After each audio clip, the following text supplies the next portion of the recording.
Законот за канабис или поточно предлог законот за контрола на опијни и други психотропни супстанции треба да се најде на пленарна седница на владата на 14 јануари. Комисијата за здравство вчера расправаше на оваа тема и спротивставени мислења меѓу партиците. Колку овој закон е во интерес на граѓаните или како што се вели треба да ги заштити нивните интереси или е направен само за контрола, односно за бизнес интересот на компаниите кои се лиценцирани за извоз на сув цвет од канабис, разговараме со Филип Достовски од Зелена алтернатива. Филип Достовски, добар ден. Вие сте долгогодишен борец за декриминализација и легализација на канабисот и од 2016 кога се донесе првиот закон до денес се направени некои промени. Меѓутоа во оваа форма како што е сега овој предлог закон, колку според вас тој е направен во интерес на граѓаните, поточно еве ако сакате во интерес на оние на кого им е потребно маслото од канабис, пациентите, па дури и оние кои имаат потреба за рекреативна потреба на канабис? Вака, прво само морам малце да поправам, не се бориме за слободна употреба на канабис, како што ќе се случи за... Тоа е она втората фаза каде што овој закон вели не зборуваме за рекреативна употреба, зборуваме само за медицинска употреба на канабис. Точно со тоа што никаде не е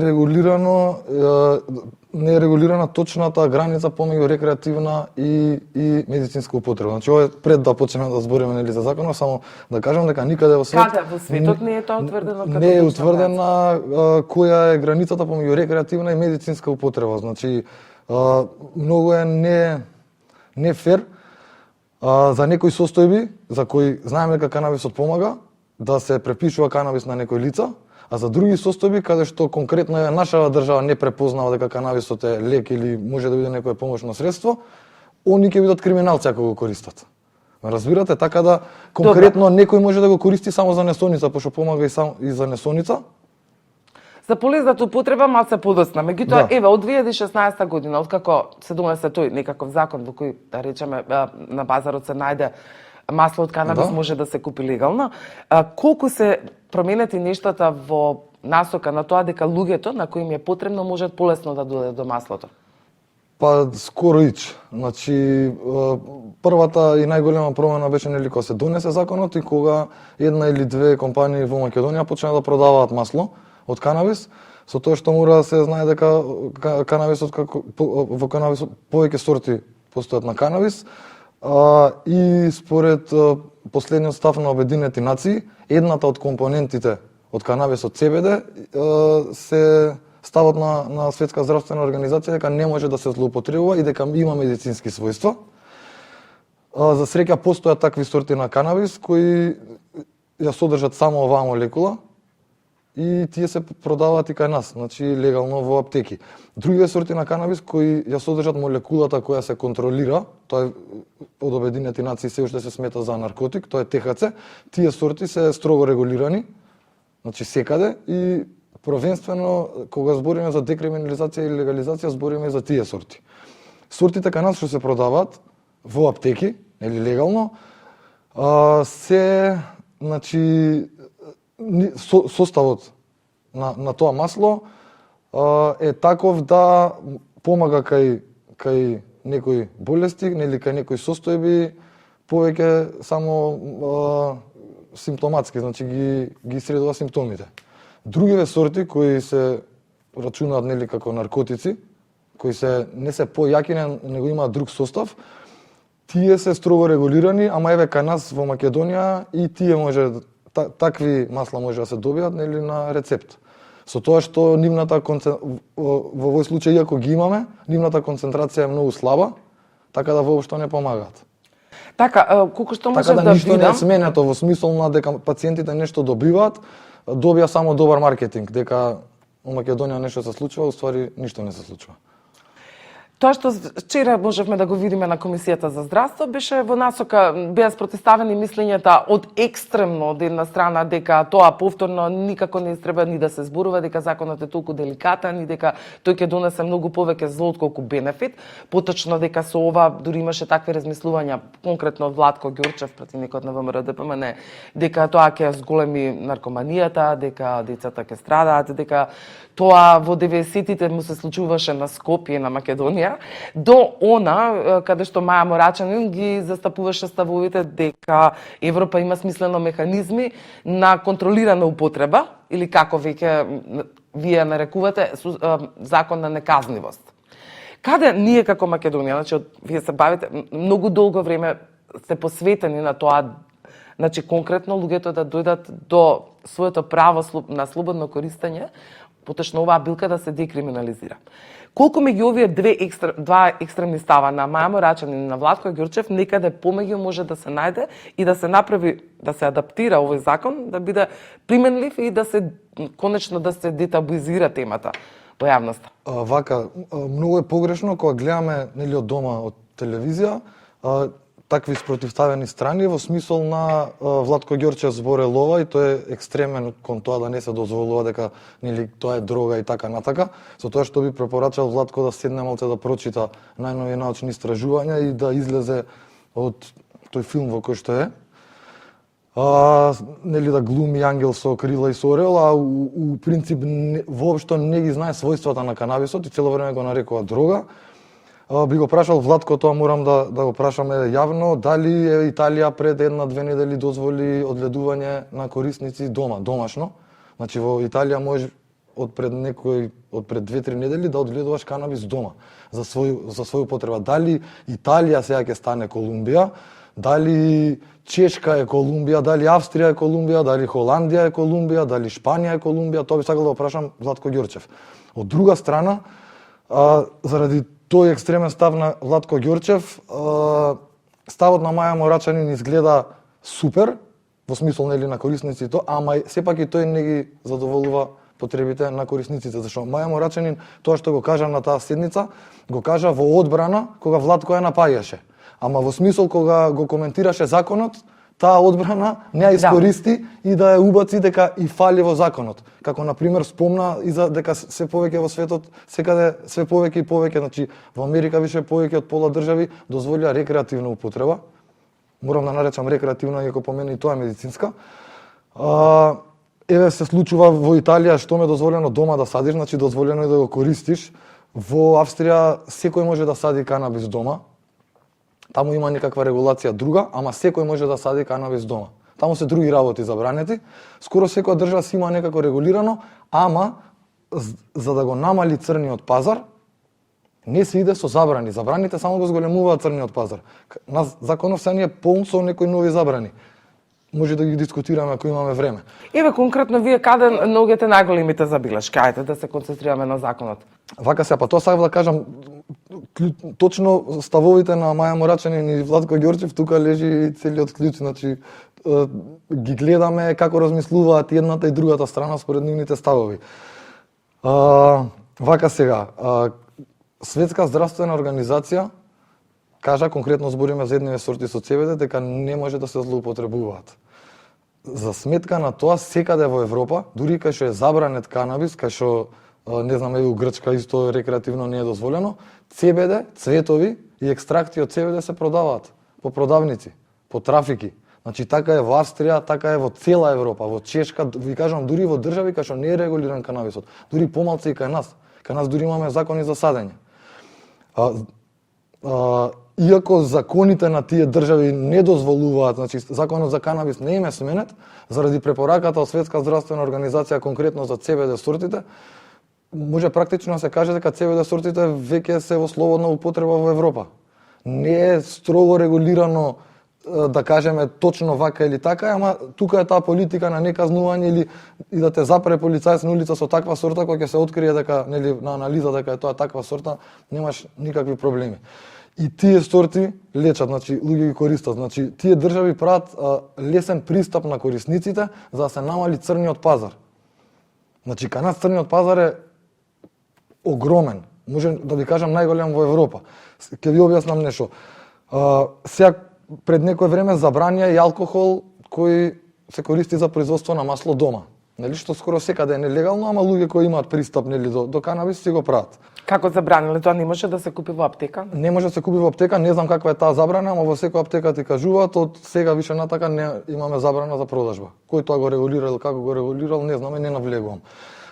Мора да разберат тие што како Владко, некој како Владко и тие што сакаат нели само нешто да се забранува, дека кога се има потреба од нешто, секогаш постои пазар. И дека сега од кога ќе го забранат алкохолот да се продава во аптека, луѓе ќе почнат да прават масла со несигурни растворувачи, со несигурни хемикалии. Само поише штета ќе имаат граѓаните, црниот пазар уште поише ќе се зголеми. Дилерите и тие кои на црно и онака работат со години, тие секогаш ќе имаат пристап за било што е забрането за обичниот човек. И црниот пазар продолжува да расте. Со овој закон се зголемува сега црниот пазар. Значи, нели во законов има и за фирмите што треба да изведуваат и така натака, ама ние се фокусираме сега конкретно дека корисниците и пациентите се изоставени од тоа. Добро, што правиме со овие компании кои исто така се вели дека законот, вчера имаше забелешки, сакаат да го пролечат на мала врата, најмногу заради притисокот што го прават 30 или веќе 40 компании кои имаат веќе лиценца за да извезуваат сув цвет. Па за тоа би кажал дека државава и едната и дека доколку законот помине тоа... на мала врата и се изгласа на 14, ќе биде единствено поради бизнес интересот на овие компании кои велат дека секојдневно губат многу пари бидејќи тие вложиле многу средства во овој бизнес.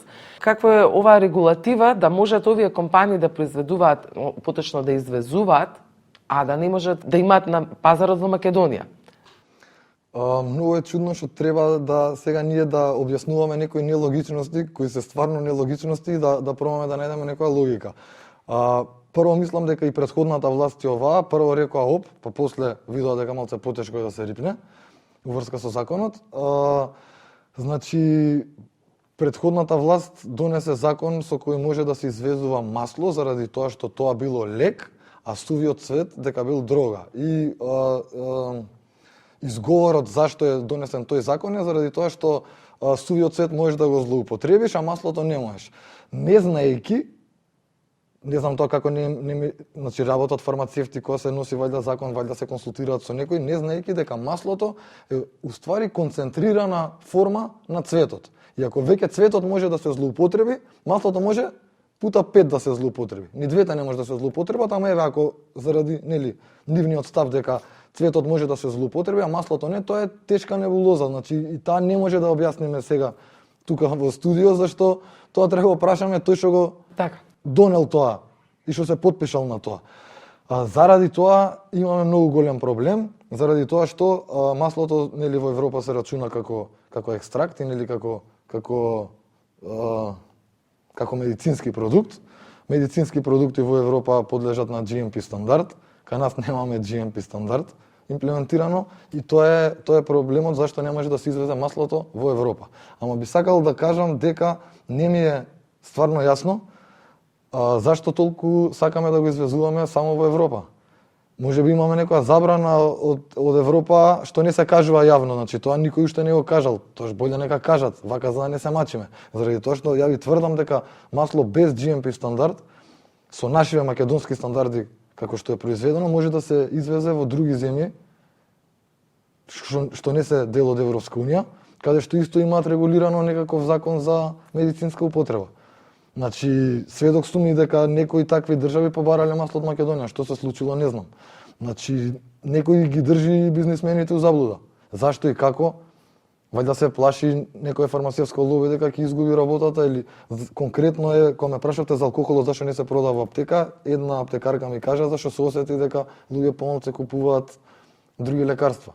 Зашто со масло луѓе дома што го прати со инструкциите од зелена алтернатива што ги имаме стајано на интернет, знаат како да си дозираат масло и не само за тешки болести, него и за превенција и за некои полесни состојби. Така сега кога го спомнавме ова, законот вели меѓу другото дека ќе биде забрането рекламирање на овие. Да, исто и тоа е во новиот закон дека ќе биде забрането позитивно да се збори во позитивна конотација за така, да не се афирмира маслото и според тоа вие веројатно ќе подлежите на овој закон, веројатно дека можете да одговарате. Вајда ќе имаме уште една кривична пријава, да, не една него 2-3, заради тоа зашто ако ретроактивно иде, ние ќе продолжиме да рекламираме канабис дека. Нели малку е небулозно бидејќи лесно пристапно е се многу страници во светот каде што може да се најде, ако не се кај вас ќе да се најде на друго место. Многу битна работа, и претходната власт и оваа, кога како граѓански сектор баравме да може луѓе да садат дома, кој што се случува во Италија, во други цивилизирани европски земји, очигледно ние не сме цивилизирани, не сме ни европска земја, кога ќе дозволите на луѓето дома сами да садат, црниот пазар паѓа значително. Заради тоа што нема размена на пари, нема ништо. Тој што треба, што му е потребна таа супстанца, ја одгледува дома и ја користи сам. Разбирате, нема дилери, нема ништо на црно, а државата контролира заради тоа што тие луѓе што дома се одгледуваат може да се пријават во нивната општина и така натака, дома колку одгледуваат и што имат, и државата ќе има увид и контрола многу поголем него сега кој е стаено све по тепих и кој ништо не гледа државата. Тоа сакам да му порачам на Владко Ѓорчев, нека се сети на било која прохибиција, алкохол во Америка 20 и така натака, нели имаме више такви докази.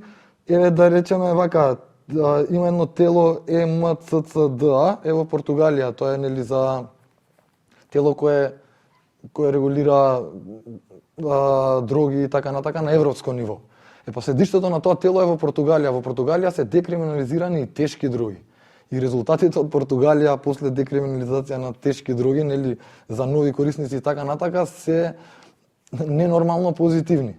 Тоа во Португалија се случи уште 90-ти години. Нашето Министерство за здравство соработува со тоа тело во Португалија. Треба да го прашаме министерот за ова. Треба да го прашаме да видиме како Португалија се справи со сите дроги, зашто овој закон е за опојни дроги каде што е влезена и марихуаната.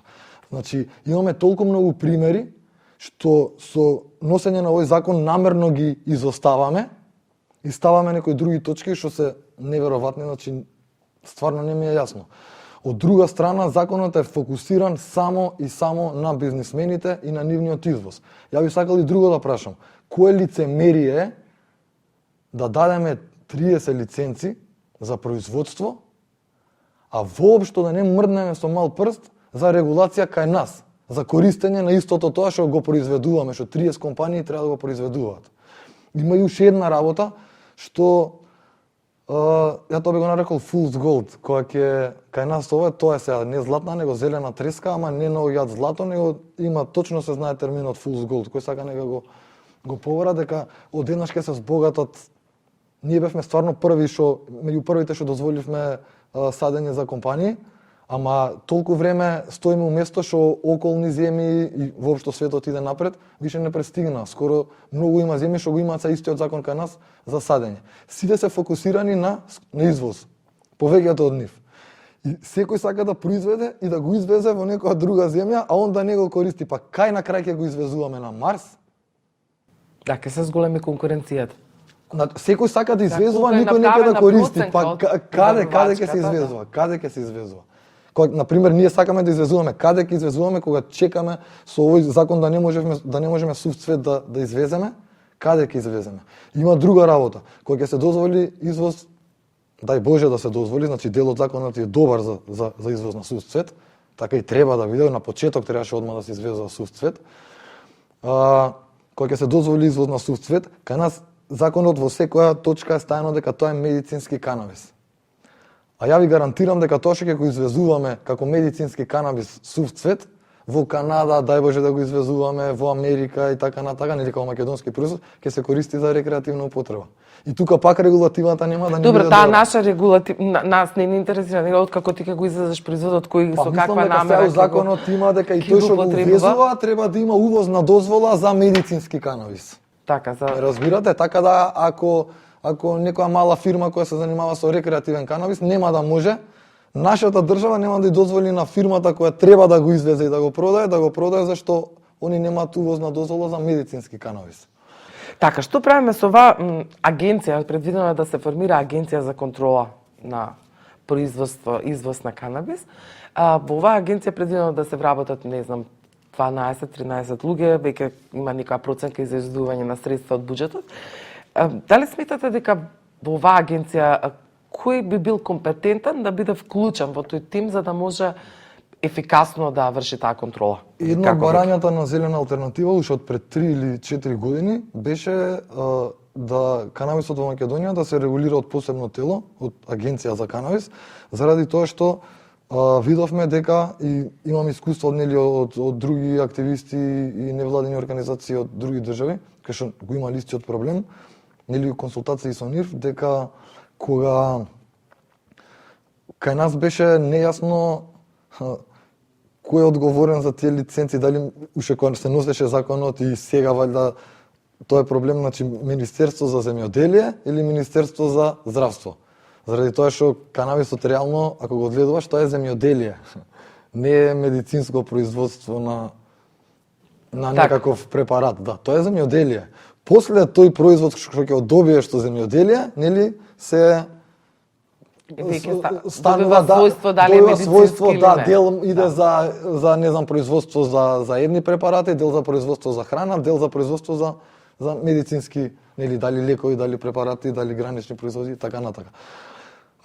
Заради тоа, значи зашто тука ингеренциите на двете министерства не може јасно да се определат, треба да има посебно тело кое ќе регулира, нели, све тоа и споменатите министерства после тоа ќе го одобруваат или ќе го одобруваат директно владата, нели, со образложение од тоа ново тело, како што ќе биде Агенција за канабис.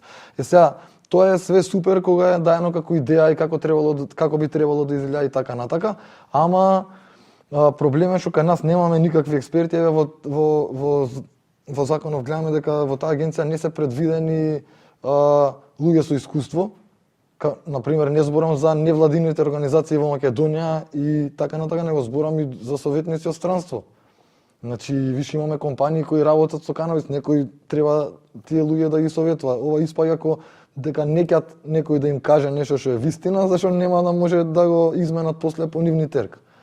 Од прилика тоа би сакал да прашам, таму има исто услови што треба да ги исполнува директорот на таа агенција, таму има стајано да има завршена стоматологија.